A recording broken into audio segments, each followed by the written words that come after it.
नमस्कार दोस्तों, मैं एस के सर आपका सेंटर ऑफ एजुकेशन के यूट्यूब चैनल पे स्वागत करता हूं।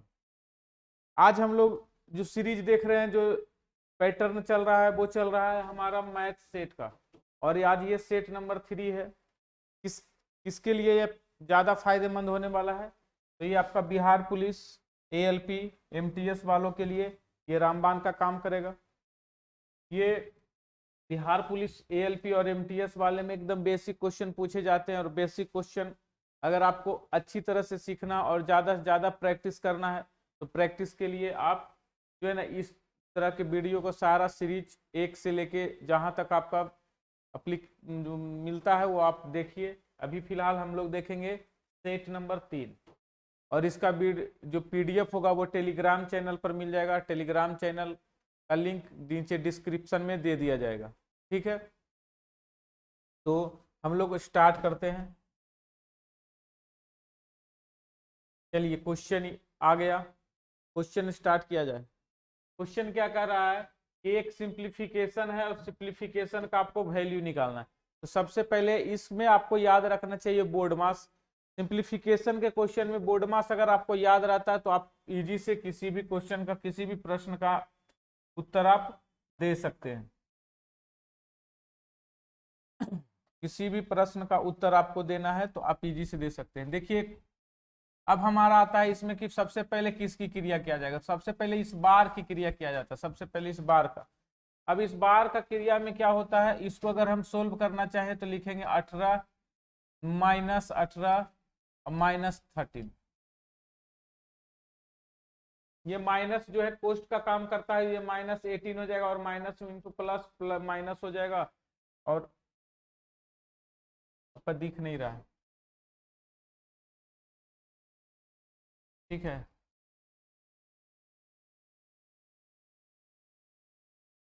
18 माइनस 18 और माइनस 13।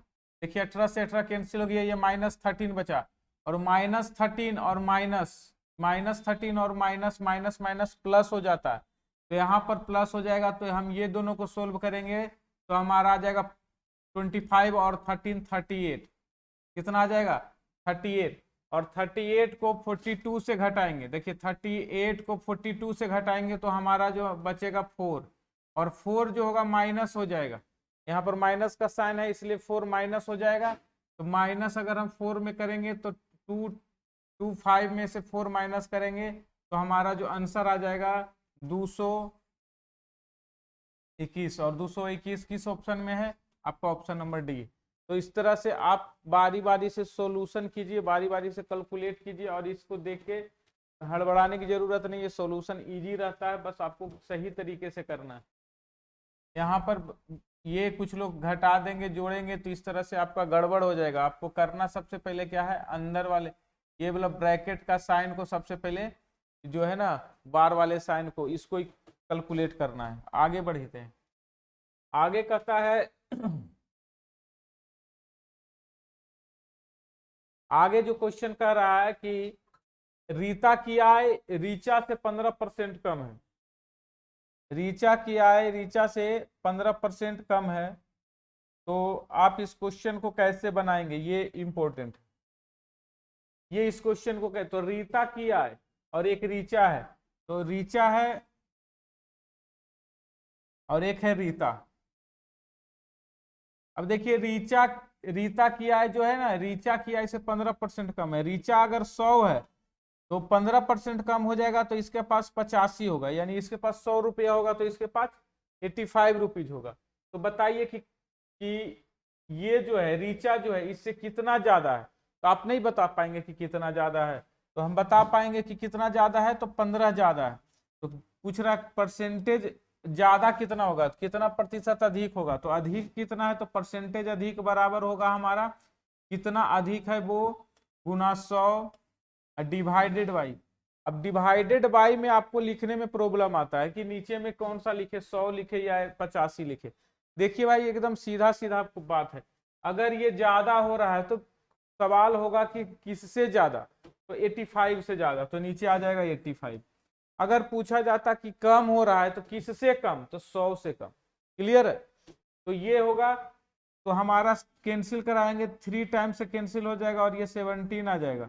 इस तरह से आ जाएगा 300/17, 300/17 आपका आंसर होगा।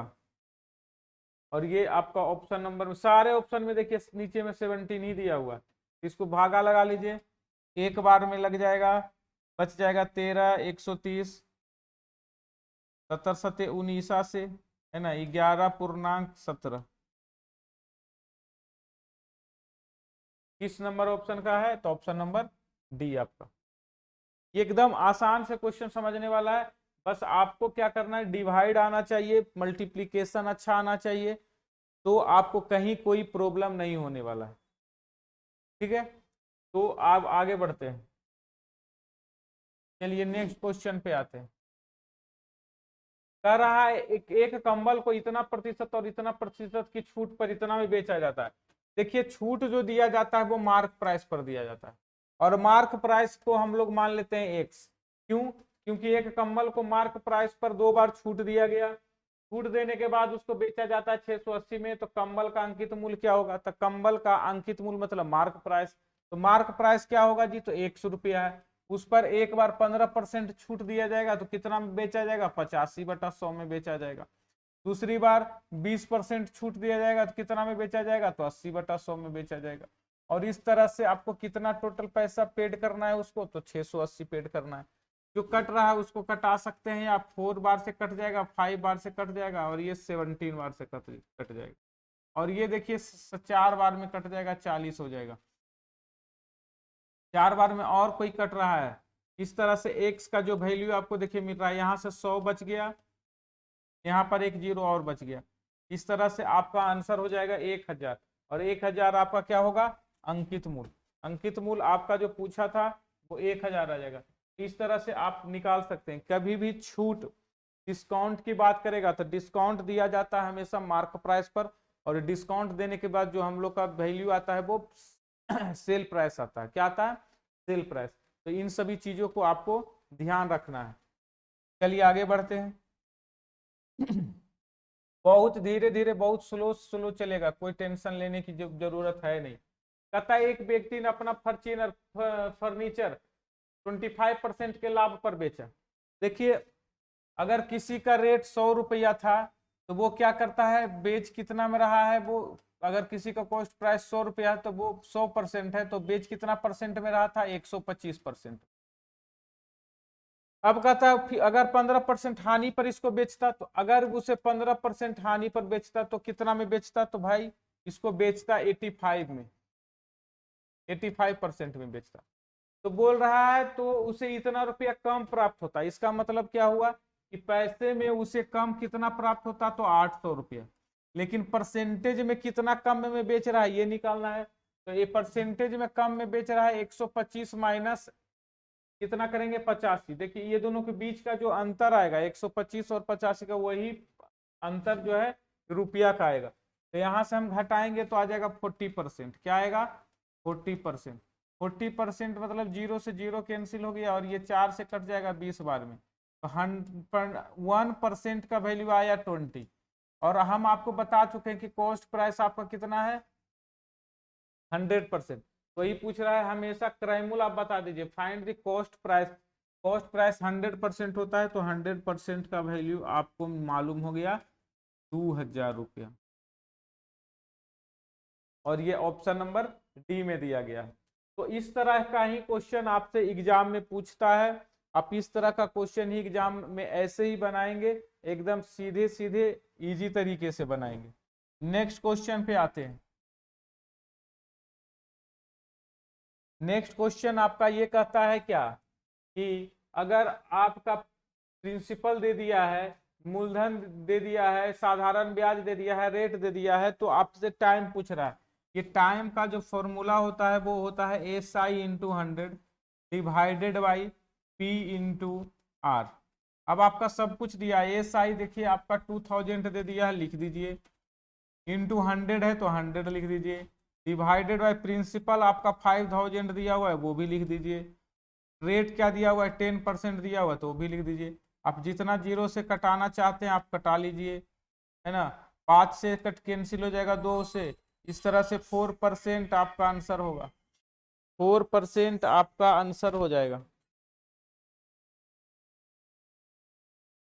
हाँ कौन?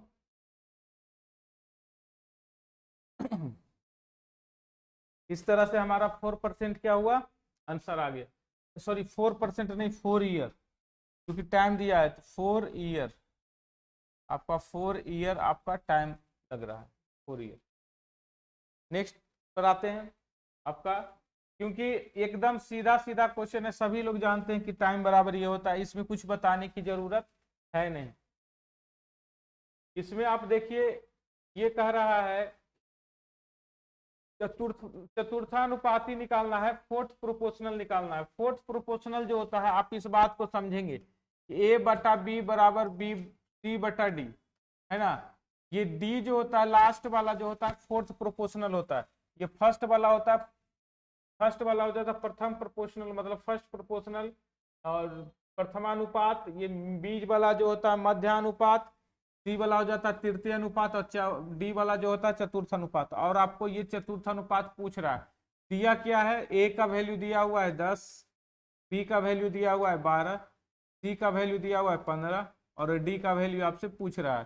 तो डी का वैल्यू निकल जाएगा, देखिए 5 से कैंसिल होगा 3 बार में, 5 कैंसिल होगा 2 बार में, और ये 6 से कैंसिल हो जाएगा। इस तरह से डी का जो वैल्यू मिलेगा 6 इंटू 3, और आपका 18 आंसर होगा। तो चतुर्थानुपात क्या हो जाएगा मेरा, 18 हो जाएगा। लेकिन आप समझिए अगर मध्य अनुपात कभी आपसे पूछे, मध्यानुपात पूछे, तो उसका जो तरीका होता है वो लिखने का, ए बटा बी बराबर बी बटा सी लिखेंगे, ए बटा बी बराबर बी बटा सी लिखेंगे। लेकिन चतुर्थ अनुपात का जो थ्योरी होगा वो होगा ए बटा बी बराबर सी बटा डी। आप इस तरीके को ध्यान से समझेंगे तभी आपसे क्वेश्चन बनेगा, कि नहीं तो ऐसे इसका वाला इसमें, इसका वाला इसमें डाल दीजिएगा तो सारा कहानी गड़बड़ हो जाएगा। सही, ठीक है। तो नेक्स्ट क्वेश्चन पे आते हैं। नेक्स्ट क्वेश्चन देखिए, आपका नेक्स्ट क्वेश्चन कहता है यदि 5 संख्याओं का माध्य 28 है। देखिए कोई नंबर है, 5 नंबर है, उसका जो माध्य हो 28 दिया हुआ है। अब उसमें से कहता है एक संख्या को निकाल दिया जाए। तो मैंने माना कि मैंने इसमें से एक निकाल दिया। अच्छा, माध्य 5 संख्याओं का माध्य इतना है, तो टोटल जो होगा संख्याओं का जोड़ जो हो जाएगा 28 इंटू 5 हो जाएगा, 28 इंटू 5 हो जाएगा। उसमें से एक संख्या निकाल देंगे तो अब कितना संख्या बच जाएगा, 4। तो अब उसमें क्या कहता है, 5 की कमी आ जाती है। 5 की कमी किस में आ जाती है, तो एवरेज में। एवरेज यानी माध्य कितना था, 28, 28 में से 5 कम जाएगा तो 23, और इसको मल्टीप्लाई करेंगे तो 92। ये देखिए आ जाएगा, एक्स का जो वैल्यू आ जाएगा आपका आ जाएगा 28 गुना 5, और 28 गुना 5 जो होता है आपका 140 माइनस 92, और ये आपका फाइनली आंसर हो जाएगा 40 और 12, 40 और 12 52, 52। गलत कहाँ कर दी,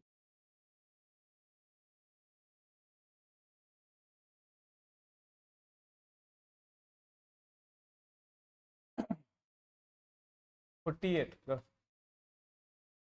48, 48, लास्ट में 48। इस तरह से ऑप्शन नंबर सी, घटाने में गड़बड़ आ गया था। 140 माइनस 92, 48। ठीक है, ऑप्शन नंबर सी। तो इस तरह आप इस क्वेश्चन को सोल्व कर सकते हैं। ये बेसिक क्वेश्चन है। आप कौन सा है आपका, ये बेसिक क्वेश्चन आपका एवरेज का है। नेक्स्ट क्वेश्चन पे आते हैं। नेक्स्ट क्वेश्चन आपका ये कहता है, नेक्स्ट क्वेश्चन आपका ये कहता है कि यदि 15 व्यक्ति है को 10 एकड़ भूमि जोतने में 6 दिन लगते हैं। देखिए काम करने की बारी आ रहा है, तो अगर 15 मैन, इसको एमडीएच से बनाते हैं। क्या बनाते हैं, एमडीएच। एमडीएच किसको कहता है जी, मैन डे आवर को ऊपर लिखेंगे और नीचे को वर्क लिखेंगे, और इसी को हम लोग क्या करेंगे, सेकेंड टर्म में भी इसी को यूज करेंगे। तो 15 व्यक्ति लिखा है, यानी 15 मैन कितना भूमि को, 10 एकड़ को कितना दिनों में, तो 6 दिनों में क्या करता है, जोतता है। कहता 50 एकड़ भूमि को, अब देखिए 10 एकड़ को अब नहीं बोल रहा, अब बोल रहा 50 एकड़ भूमि को 10 दिन में ही इसको जोतना है। कितने दिन में? 10 दिन में। तो कितने कितने व्यक्तियों की आवश्यकता होगी? तो आप यहां से निकाले कितने आदमी चाहिए, तो 1 आदमी चाहिए। जो 0 से कट रहा है उसको कटा लीजिए, 5 से कट गया 2 बार में, और ये 2 से कट गया आपका 3 बार में। इस तरह से एक्स का वैल्यू आपको मिल जाएगा 45। क्या इसे 15 या 45 मैन। इस तरह से टोटल 45 मैन की आवश्यकता होगी। बट अगर इसमें पूछता कि कितने और अधिक आदमियों की आवश्यकता होगी, तो 15 घटाते तो 30 आपका आंसर होता। लेकिन यहाँ पर क्वेश्चन में पूछा कि टोटल कितने आदमियों की आवश्यकता होगी, तो 45। और अगर पूछता कि और कितना अधिक आदमियों की आवश्यकता होगी, तो हम क्या करते, 45 में से 45 घटाते तो 30 बचता, तो 30 और आदमियों की आवश्यकता होती। चलिए बहुत अच्छा। नेक्स्ट क्वेश्चन समझना है, ये भी बहुत ही सिंपल सा क्वेश्चन है। कहता है राकेश 8 किलोमीटर की चाल से चलते हुए एक पुल को 30 सेकेंड में पार कर जा रहा है। देखिए राकेश जा रहा है और एक पुल को पार कर रहा है, यानी राकेश चल रहा है। तो पुल को पार करने में लगा समय बराबर टाइम बराबर हम लोग पढ़ते हैं, है ना, रिलेटिव डिस्टेंस बटा रिलेटिव वेलोसिटी। अब देखिए रिलेटिव डिस्टेंस की बात किया जाए तो आदमी का कोई डिस्टेंस नहीं होता है, लेकिन डिस्टेंस किसका होता है, तो आपका पुल को पार कर रहा है तो लिख देंगे यहाँ पुल की डिस्टेंस डी बटा रिलेटिव वेलोसिटी। वेलोसिटी आदमी चल रहा है, पुल नहीं चल रहा है, तो पुल का वेलोसिटी 0 और आदमी का वेलोसिटी 8, और इसी के इक्वल में टाइम दिया हुआ है। टाइम लग रहा है 30 मिनट। 30 मिनट को आवर में बदलेंगे तो 1/2 आवर होगा, और यहां से देखिए कैंसिल हो जाएगा 4 बार में। तो डी का जो वैल्यू मेरा आएगा 4, आपका जी डी का वैल्यू 4 किलोमीटर, ये किलोमीटर में आ जाएगा, और ऑप्शन नंबर आपका डी आंसर हो जाएगा। तो ये 30 मिनट को हम आवर में बदल दिए और आपका कैंसिल हो गया और आपका आंसर हो गया। तो इस तरह का क्वेश्चन को हम इसी तरीके से बना रहे हैं और काफी इजी तरीका है।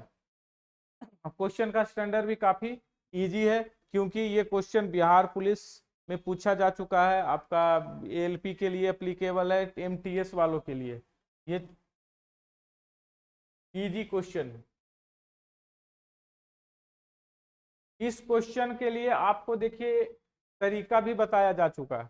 आप इस क्वेश्चन का एक शॉर्ट्स वीडियो आपके चैनल पर डाला गया है, आपके यूट्यूब चैनल पर। इस क्वेश्चन का शॉर्ट्स वीडियो भी आप देख के आप इस क्वेश्चन को आंसर कर सकते हैं। वैसे जब भी कोई नंबर लगातार दिया रहेगा, ध्यान दीजिएगा, जब भी कोई नंबर लगातार दिया जाएगा, ये लगातार नंबर है, देखिए ए बी सी में 55 है, 56 है, 57 है। अब लगातार कोई नंबर दे दे और आपसे पूछे कि A cube plus B cube plus C cube -3 ABC का वैल्यू क्या होगा, तो इसका वैल्यू होता है 9 गुना बीच वाला नंबर, 9 गुना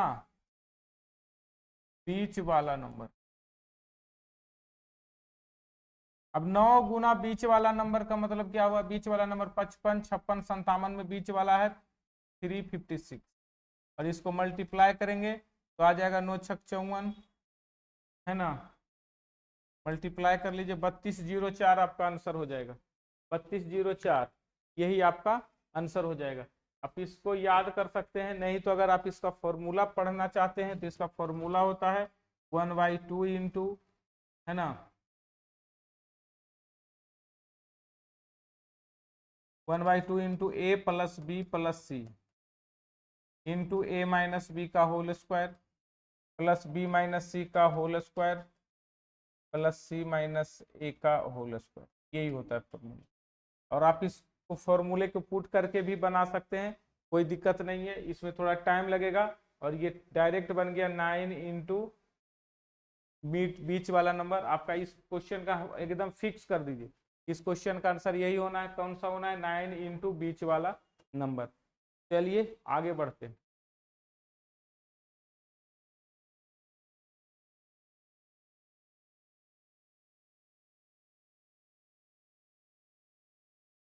चलिए देखिए आगे क्वेश्चन क्या है, 2a प्लस 3b का वैल्यू 8 दिया हुआ है। क्वेश्चन जो है आपका 2a प्लस 3b का वैल्यू 8 दिया हुआ और ab का वैल्यू 5 दिया हुआ और आपसे इसका स्क्वायर पूछा है।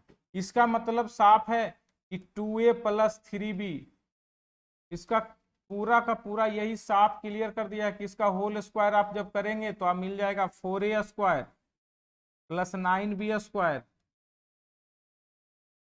प्लस 2 इंटू 4a स्क्वायर का मतलब होता है यहाँ पर लिखेंगे 2a इंटू 3b। अब ये आपको चाहिए, ये वाला नंबर आपको चाहिए, यही देखिए पूछ रहा है, तो क्या करेंगे, इसका वैल्यू पुट करेंगे और इसका वैल्यू 8 है, 8 का स्क्वायर करेंगे तो 64 आ जाएगा और यहाँ पर माइनस आ जाएगा। इसको सबको मल्टीप्लाई करेंगे, 3 दूना 6 दूना 12, 12 गुना ए बी का जो वैल्यू दिया हुआ है 5। इस तरह से हमारा आंसर आ जाएगा 4a square plus 9b square. अब देखेंगे कि इसको से इसको घटाना है तो 12 पचे 60 होता है और ये इस तरह से घटाने के बाद 4 मिलता है और आपका यही आंसर है 4 ऑप्शन नंबर किसने में दिया है, सी में दिया है, तो यही आंसर होगा 4। किसको घटाएंगे, 64 में से 60 घटाएंगे तो आपका आंसर देगा। तो कितना सिंपल तरीके से सारा क्वेश्चन बन रहा है। चलिए नेक्स्ट क्वेश्चन पे आते हैं।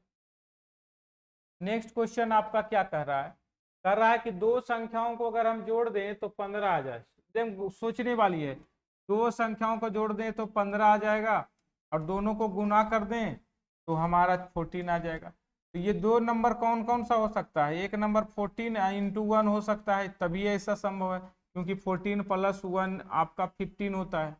तो आप यहाँ से क्लियर हो गया कि एक का वैल्यू 14 है, दूसरा का वैल्यू 1 है, एक का वैल्यू 14 है, दूसरा का वैल्यू 1।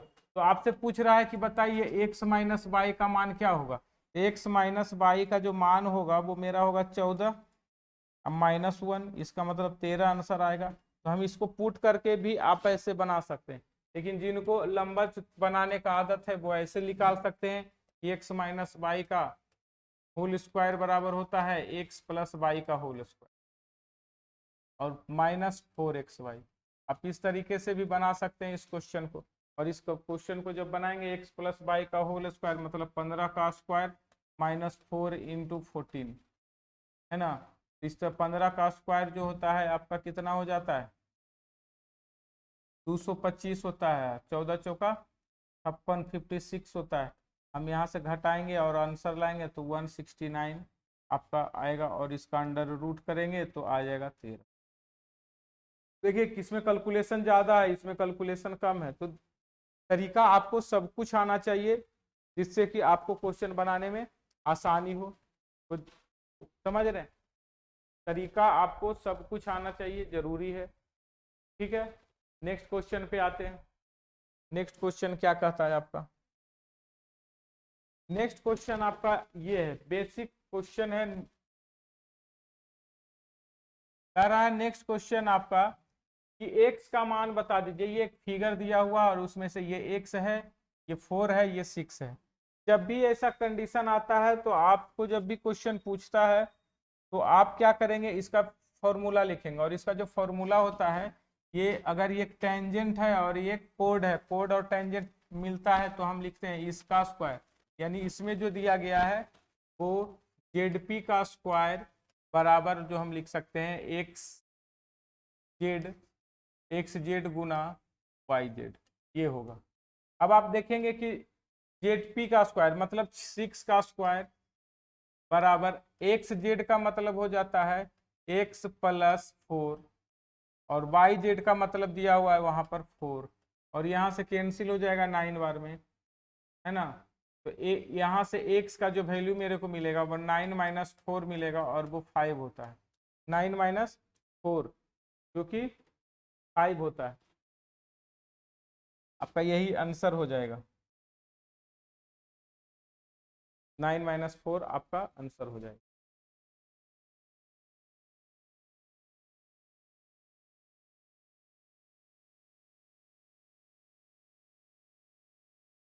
ठीक है। नेक्स्ट क्वेश्चन देखिए, एक बहुत ही शानदार कॉन्सेप्ट के साथ एक क्वेश्चन आया है जिसमें बोला है केंद्रक, कि किसी त्रिभुज का केंद्रक। केंद्रक का मतलब आप समझिए क्या होता है, कि कोई ट्रायंगल है एबीसी, आप में समझने की कोशिश करेंगे कि ट्रायंगल है, जैसे एबीसी कोई ट्रायंगल है, एक्स वाई जेड दिया हुआ है ना, एक्स वाई जेड कोई ट्रायंगल है, इसमें जी इसका सेंट्रॉइड होता है, केंद्रक होता है। केंद्रक का मतलब होता है तीनों माध्यिकाओं का मिड पॉइंट।